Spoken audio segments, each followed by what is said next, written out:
ಬೀದರ್ನಲ್ಲಿ 76ನೇ ಗಣರಾಜ್ಯೋತ್ಸವ ಸಂಭ್ರಮ ಮನೆ ಮಾಡಿದ ಜಿಲ್ಲಾ ಉಸ್ತುವಾರಿ ಸಚಿವರಾಗಿರುವಂತಹ ಈಶ್ವರ್ ಖಂಡ್ರೆ ಅವರು ಧ್ವಜಾರೋಹಣವನ್ನು ನೆರವೇರಿಸಿದರು.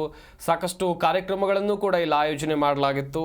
ನಗರದ ನೆಹರು ಕ್ರೀಡಾಂಗಣದಲ್ಲಿ ಅದ್ದೂರಿಯಾದಂಥ ಕಾರ್ಯಕ್ರಮವನ್ನು ಆಯೋಜನೆ ಮಾಡಲಾಗಿತ್ತು. ಗೌರವ ವಂದನೆಯನ್ನು ಸ್ವೀಕರಿಸಿದರು ಸಚಿವರಾಗಿರುವಂಥ ಈಶ್ವರ್ ಖಂಡ್ರೆ.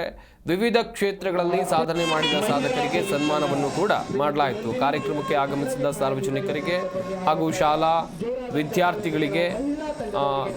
ವಿದ್ಯಾರ್ಥಿಗಳು ಸಾಕಷ್ಟು ಜನ ಭಾಗಿಯಾದರು ಈ ಕಾರ್ಯಕ್ರಮದಲ್ಲಿ. ಗಮನಿಸ್ತಾ ಇರ್ಬೋದು ಪೆರೇಡ್ ಯಾವ ರೀತಿಯಾಗಿ ನಡೆದಿದೆ ಅಂತೇಳಿ. ಶಾಸಕ ಶೈಲೇಂದ್ರ ಬಾಳ್ದಲೆ ಹಾಗೆಯೇ ಜಿಲ್ಲಾಧಿಕಾರಿ ಶಿಲ್ಪಾ ಶರ್ಮಾ, ಶ್ರೀಮತಿ ನಂದಿನಿ ಪಿಎಸ್ಐ ಮಹಿಳಾ ಠಾಣೆ ಬೀದರ್ ಇವರ ನೇತೃತ್ವದಲ್ಲಿ ಆಗಮಿಸ್ತಾ ಇದೆ. ಜೋರಾದ ಚಪ್ಪಾಳೆಯೊಂದಿಗೆ ನಾವು ಮಹಿಳಾ ತಂಡದವರಿಗೆ ಹೃದಯಪೂರ್ವಕವಾದ ಸ್ವಾಗತವನ್ನು ಕೋರೋಣ. ಮಹತ್ವಪೂರ್ಣವಾದಂತಹ ಕಾರ್ಯಕ್ರಮ.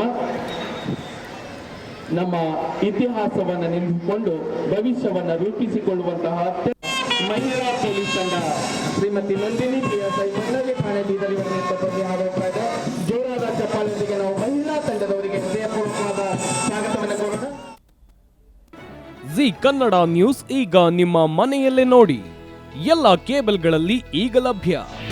ನಿಮ್ಮ ನೆಚ್ಚಿನ ಜಿ ಕನ್ನಡ ನ್ಯೂಸ್ ಈಗ ಸನ್ ಡೈರೆಕ್ಟ್ ನಲ್ಲಿ number 292, Tata play number 1664, Jio TV number 1334, NXT digital number 30, in cable number 30, city networks 51, U digital number 162, GTPL number 17, Rockline telecommunications number 42, Shri Basaveshwara cable number 168, rural cable network 60, Vinayaka digital 57, Abhishek cable 821, city channel 53, Siddeshwara cable network 57, ವಿ4 digital infotech 628, Surya digital networks 53, Gajanan digital number 836, Malnad infotech private limited number